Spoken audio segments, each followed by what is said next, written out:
আজকে তুমি টিফিনে কি খাবে? চাউমিন। চাউমিন? আজকে বিকেলে টিফিনে খাবে চাউমিন। তো চলো তোমাদের চাউমিন বানাই। এই যে আমি চাউমিন এখন সেদ্ধ বসিয়ে দিয়েছি, মোটামুটি সেদ্ধ হয়ে এসছে। তারপর চলো তোমরা দেখাচ্ছি। এই যে আমি এখানে চাউমিনটা এরকম ছেঁকে রেখেছি জলটা ঝরার জন্য। না এখনো হয়নি বাবা। আর এই যে কড়াই, গ্যাসটা জ্বালিয়ে নি, তোমাকে দেখাবো। এই যে বাবাইকে দেখো, আচ্ছা বাবাই বলেছে চাউমিন খাবে, তার জন্য চাউমিন হচ্ছে। এই যে চাউমিন আমার সেদ্ধ হয়ে গেছে, কড়াইটা জ্বালিয়ে দিয়েছি। এই যে ডিম দুটো দেবো। আর আমি সাথে একটু এরকম আলু, পেঁয়াজ আর লঙ্কা ছিঁড়ে রেখেছি, এইগুলো দিয়ে বানাবো। চলো বানাই আর তোমাদেরকে দেখাচ্ছি।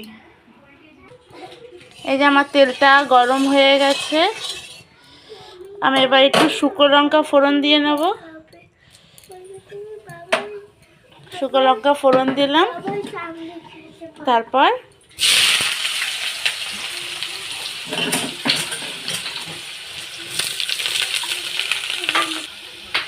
আমি একসাথে আলু, পেঁয়াজ আর কাঁচা লঙ্কা একসাথে দিয়ে দিলাম। এবার একটু ভাজা ভাজা করে দেবো। একটু ভাজা হলে আমি নুন আর হলুদটা দেবো, তারপর তোমাদেরকে দেখাচ্ছি। চলো।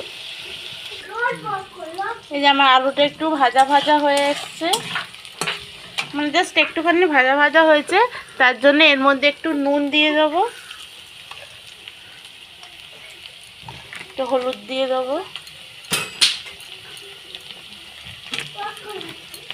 আমি একটু চাউমিনে হলুদ দিতে ভালোবাসি, আমার একটু চাউমিনটা হলুদ হলুদ হলে বেশ ভালো লাগে।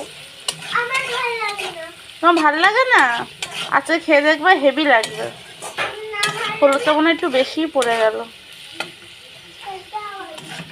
চলো একটু ভাজা ভাজা হোক, তারপর তোমাদেরকে আবার দেখাচ্ছি। আমার আলুটা ভাজা ভাজা হয়ে এসছে, আমি এর মধ্যে এবার দুটো ডিম ফাটিয়ে দিয়ে দেবো। আমি আলাদা করে আর ডিমটা না মানে ভাজি না, আমি এর মধ্যে ডিমটা ফাটিয়ে মাঝখানটা ফাঁকা করছি। আমি এই তেলের মধ্যে ডিমটা ফাটিয়ে ছেড়ে দেবো। তো চলো তোমাদের দেখাই। এই আমি ডিমটা দিয়ে দিয়েছি, নুন ছড়িয়ে দিই। তো এরকম করে নেব। আমার একেবারে আলুটাও ভাজা হয়ে যাবে আর ডিমটাও সুন্দর ভাজা হয়ে যাবে।